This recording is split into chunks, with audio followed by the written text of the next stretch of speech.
Sa isang liblib na bayan sa Mindanao, may isang mangkukulam na naghasik ng lagim tuwing kabilugan ng buwan. Si Tito Rolly, isang kilalang mananaliksik ng mga kababalaghan, ay nagpunta roon para alamin ang katotohanan. Sa kanyang pag-iimbestiga, nakaharap niya ang isang nilalang na hindi basta-basta matitinag.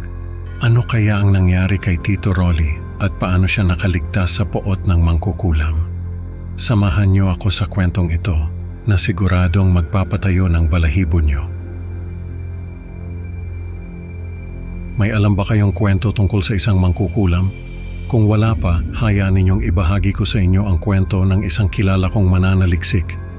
Si Tito Rolly ay isa sa mga kilalang mananaliksik ng mga kababalaghan sa Pilipinas.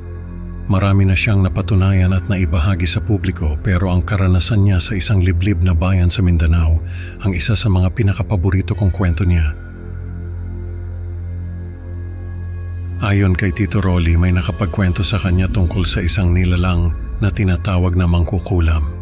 Ayon sa kwento, tuwing kabilugan ng buwan ay lumalabas ang nilalang na ito para maghasik ng lagim.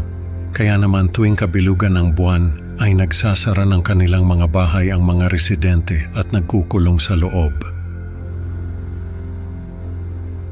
Naging interesado si Tito Rolly sa kwento. Kaya naman, nagpunta siya sa bayan na iyon para imbestigahan ang tungkol sa mangkukulam. Ayon sa mga nakapanayam ni Tito Rolly, ang mangkukulam ay hindi isang tao na may kakayahang mangkulam, kundi isang nilalang na may kakayahang mangkulam. Tuwing kabilugan ng buwan, nagiging pinakamakapangyarihan ito. Kaya naman, lumalabas at naghahanap ng mabibiktima. Nakapanayam ni Tito Rolly ang isang matandang lalaki na nakaranas na raw na mabiktima ng mangkukulam. Ayon sa matanda, napagtripan siya ng mangkukulam isang gabi ng kabilugan ng buwan. Nasa labas pa siya ng bahay noon at naglalakad pa uwi nang biglang sumakit ang kanyang tiyan. Pagkatapos noon ay nagkasakit siya ng malubha at halos ikamatay niya iyon. Mabuti na lang at may isang albularyo na nakagamot sa kanya. Binigyan ni Tito Rolly ng anting-anting ang matanda. Sabi ng matanda, iyon daw ang ginamit ng albularyo para mapagaling siya. Sinabi pa ng matanda na ang anting-anting daw na iyon ay may kakayahang magtanggol sa sinumang may dala noon laban sa mga sumpa. Kaya naman, lagi raw niyang dala iyon sa kanyang bulsa. Habang papalapit ang kabilugan ng buwan, ay naramdaman ni Tito Rolly ang takot ng mga residente. Talagang nagsasara ng mga tindahan at mga bahay ang mga ito. Kaya naman, naisip ni Tito Rolly na baka nga ay totoo ang mangkukulam. Kaya naman, nagdesisyon siyang manatili sa bayan na iyon para makakuha ng ebidensya. May nakilala si Tito Rolly na isang albularyo na nag-alok sa kanya na makikita nila ang mangkukulam.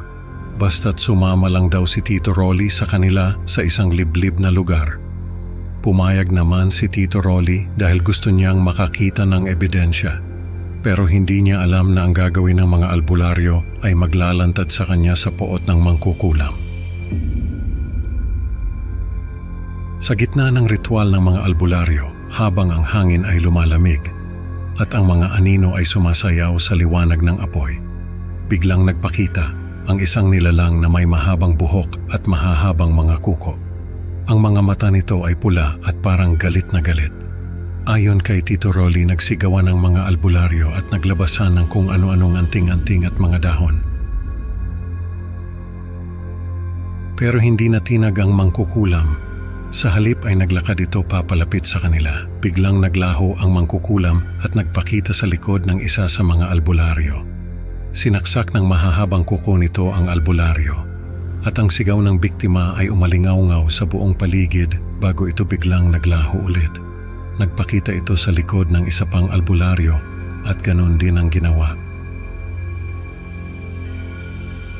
Nang makita ni Tito Rolly na papalapit na sa kanya ang mangkukulam, para siyang na-freeze sa takot. Pero sa sobrang panik, nagawa niyang tumakbo kahit nanginginig ang mga tuhod niya. Pero natapilok siya at nadapa. Tumama ang mukha niya sa isang bato at nagasgasan. Paglingon niya ay nakita niyang papalapit sa kanya ang mangkukulam. nagdasal si Tito Rolly at nilabas ang anting-anting na bigay ng matanda na sabi niya ay may kapangyarihang protektahan siya laban sa mga sumpa. Hawak-hawak niya iyon habang nagdarasal. Biglang nagliwanag ang paligid at nakita ni Tito Rolly na naglalakad palayo sa kanya ang mangkukulam. Pagkatapos ng insidenteng iyon, nalaman ni Tito Rolly na ang matandang lalaki na nagbigay sa kanya ng anting-anting ay namatay, biktima rin ng mangkukulam na matagal na niyang iniiwasan.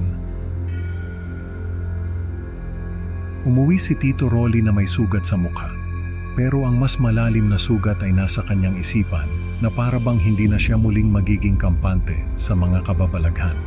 Pero ang mas mabigat na dala niya ay ang takot at trauma na naranasan niya sa kamay ng mangkukulam. Ang kwento ni Tito Rolly ay paalala na hindi lahat ng misteryo ay dapat tuklasin, lalo na kung buhay mo ang nakataya. Salamat sa pakikinig mga kaibigan. Huwag kalimutang i-like at i-subscribe ang Creepy Pinoy Stories para sa mas marami pang nakakakilabot na kwento. Hanggang sa susunod na upload mga kaibigan, tandaan, sa dilim ng gabi, baka may mangkukulam na nagmamasid sa'yo.